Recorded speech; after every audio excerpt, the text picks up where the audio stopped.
Welcome to the deep dive. We're here to really get into the core insights from complex research, cutting through some of the noise. Yeah, absolutely. And today we're tackling something pretty fundamental, maybe even a bit of a roadblock in, well, Western culture anyway. hmm It's this idea that you, the listener, have just one single mind, a unified self. The monomind paradigm, yeah. Yeah. It's really baked into everything, philosophy, religion, even a lot of psychology. Right.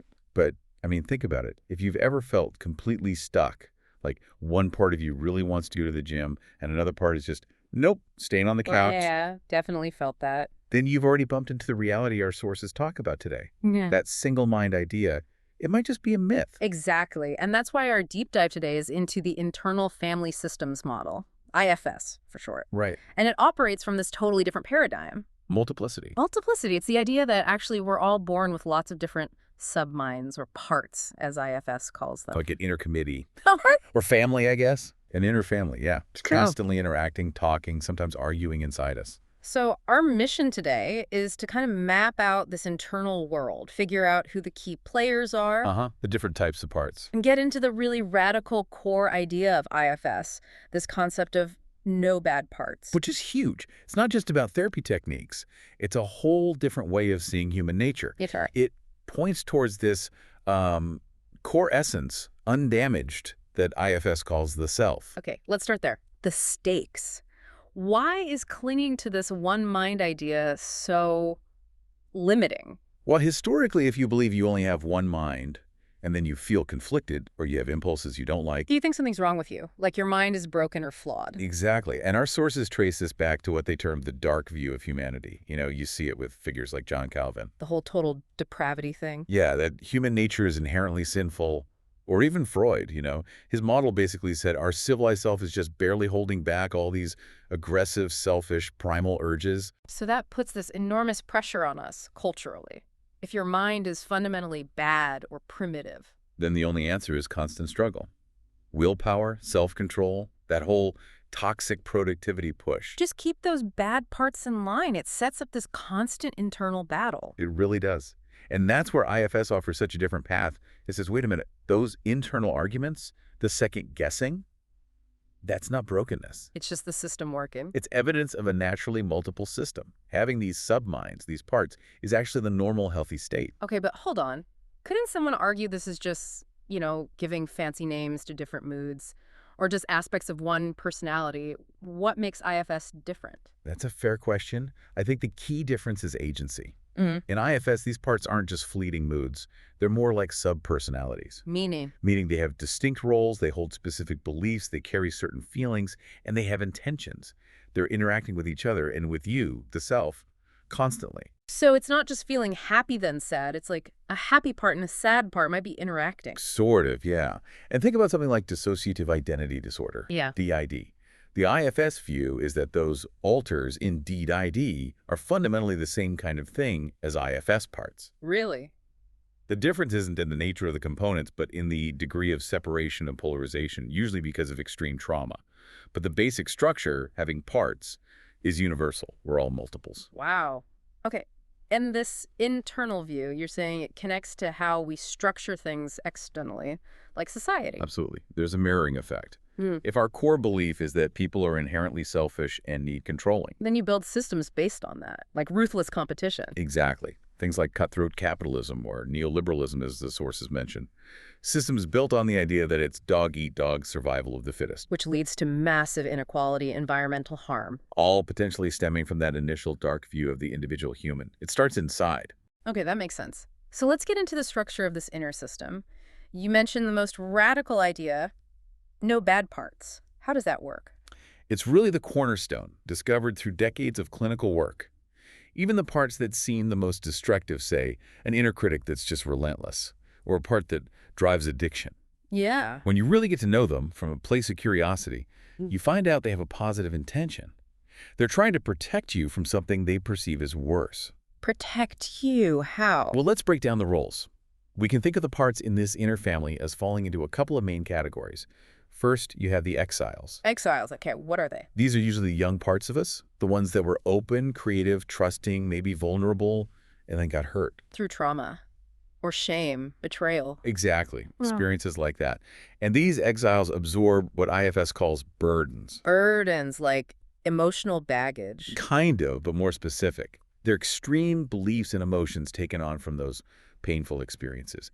Beliefs like, I'm worthless, I'm unlovable, I'm not safe. And because feeling that is so painful. The system locks them away, exiles them, to keep that overwhelming pain from flooding the system and making it impossible to function. Okay, so they're banished. One source mentioned Robert Bly's invisible bag. Yeah, it's a powerful image. When parts are exiled, they don't just vanish. They get stuck in the past, carrying that pain, unable to grow or learn.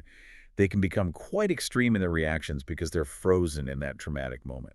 So if the exiles are locked away, who's doing the locking? Who's managing all this? That's the job of the protectors. And there are two main types. First, you have the managers. Managers, like middle management. Sort of. They're the proactive ones. Their job is to manage your life, your interactions, to prevent the exiles from getting triggered in the first place. So what do they look like? Think of the part that pushes you to be perfect, the inner critic trying to keep you from failing, the part that makes you work constantly, or the people pleaser trying to avoid rejection. Okay. That sounds familiar. And often, these managers are like parentified inner children. They're parts that had to grow up too fast, take on huge responsibilities, maybe worry constantly or try to keep everyone happy, sacrificing their own needs. It's like the chief worry officer part. Exactly. They carry a heavy load. Okay, so managers try to prevent the pain. But what happens if they fail? If an exile does get triggered? That's when the second type of protector jumps in. The firefighters. Firefighters. Okay, it makes sense. They rush in when there's a fire. Precisely. They react after the exile's pain flares up. Their job is desperate. Put out the emotional fire immediately. Extinguish the feeling, no matter the cost. And how do they do that? This is where we often see behaviors like binge eating, substance abuse, rage outbursts, self-harm, dissociation, spacing out, endless scrolling. Anything to numb or distract from that intense exiled pain. Exactly. It's a desperate attempt to regain control when the system feels overwhelmed.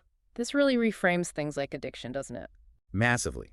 This is where that core idea, parts are not their burdens, is so crucial. Take that addict part. Instead of seeing it as this malicious force you have to fight. You see it as a firefighter. Yes. A protector working desperately, maybe trying to stop the person from feeling overwhelming grief or even suicidal despair.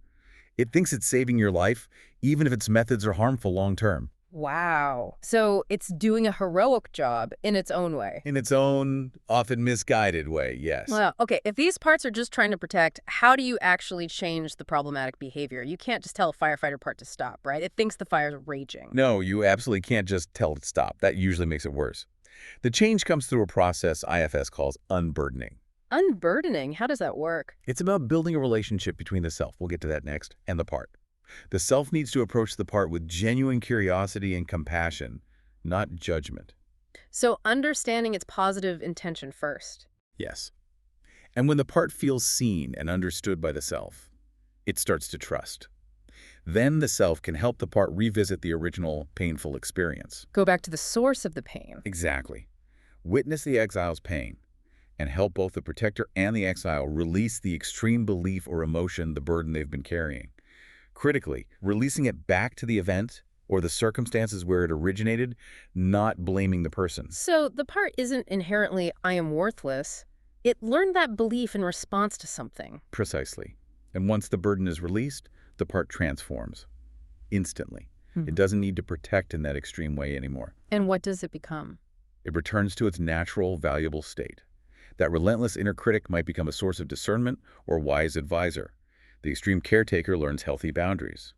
The firefighter part might offer passion or vitality. So it's not about eliminating parts, but liberating them. Liberating them from their extreme roles and burdens, yes. Recognizing their true value. Okay, this is making a lot more sense. You mentioned the self. If the parts are the crew, is the self the captain? That's a great analogy. The self is considered the core of who you are. It's described as having inherent qualities like calm, clarity, compassion, confidence, creativity, courage, connectedness. The famous 8 C's of self. That's right. It's seen as the undamaged essence, present in everyone, no matter what they've been through. Wait, undamaged. Always. Even with severe trauma. How is that possible? It feels like trauma must damage the core. That's a really important point. The IFS understanding is that the parts take on the damage, the burdens.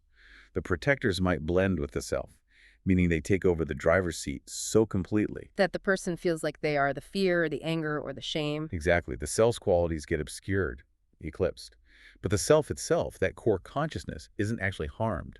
Think of the sun during an eclipse. Ah, the analogy from the source. The sun, self, is still there, whole and bright, even when the moon, apart, blocks its light temporarily. Precisely.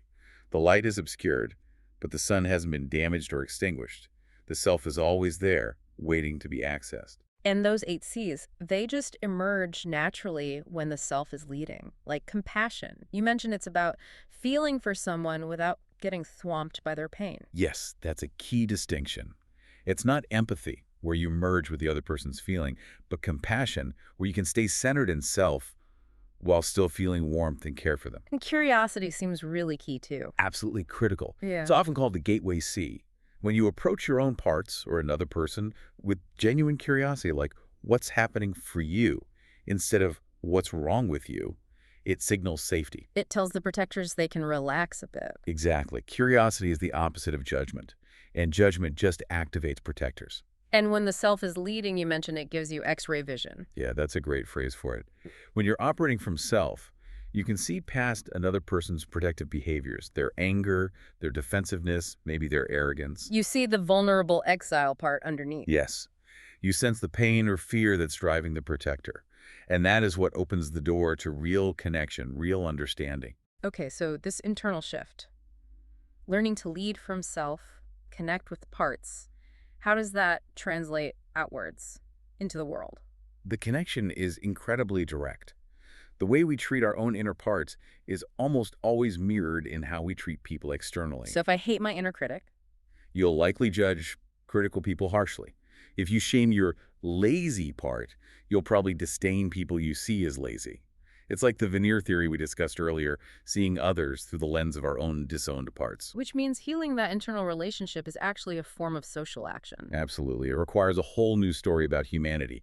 Moving away from that dark view, people are inherently selfish, towards a view that people are inherently good, capable of self-leadership, and deeply interconnected. We saw that quote from Gus Smith, the environmentalist, saying the biggest problems are selfishness, greed, and apathy. Right. And from an IFS perspective, those aren't the core self. Those are states driven by protective parts operating out of fear or burden, So changing the world requires changing our internal systems first. or at least concurrently. And this is where systems thinking comes in, which IFS is based on, instead of just focusing on isolated problems or parts. You look at the patterns, the relationships, the feedback loops. Exactly.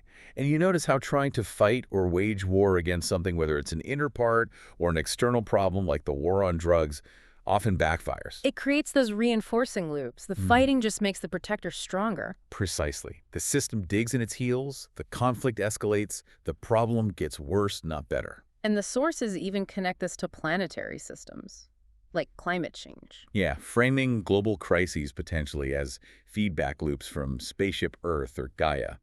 When human systems, often driven by parts obsessed with endless growth and extraction. Push the planet beyond its balance point. The planet's own homeostatic, self-regulating mechanisms kick in, sometimes in ways that feel like crises to us, like pandemics or climate disruption. They might be stabilizing feedback loops from a larger system perspective. Wow. Okay, so the ultimate goal here with IFS isn't just symptom reduction, it's integration. Integration and wholeness, yeah. Yeah. The four main goals are usually described as liberating parts from their burdens and extreme roles, All right. restoring trust in the self and its leadership, Right. reharmonizing the entire inner system so parts work together collaboratively, Makes sense. and finally becoming more self-led in the external world.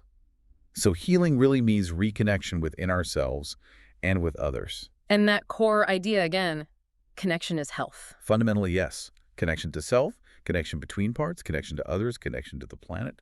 It's all interconnected. So as we wrap up this deep dive, there's a lot to think about. But there was one final sort of mind-bending idea, one of those laws of inner physics from the source material. Ah, yes. That one's powerful. It's this. There's nothing inside of you that has any power if you are in self and not afraid of it. Let that sink in for a moment. Think about that inner critic, that anxious part, that voice that feels like it runs the show sometimes. Yeah. What happens to its power, its perceived control, when you From that calm, curious, confident place of self, turn towards it without fear, without hostility. It implies the fear itself gives the part its power over you. That's the implication, that even the inner monsters lose their charge when met with the non-judgmental presence of the self. So the challenge for you, the listener, isn't necessarily to jump into fixing anything right away. Maybe just notice. Yes, start with curiosity. Notice who's talking inside. Get curious about your own internal community. It sounds simple, but maybe that curiosity is the most courageous first step. It really could be a truly revolutionary act.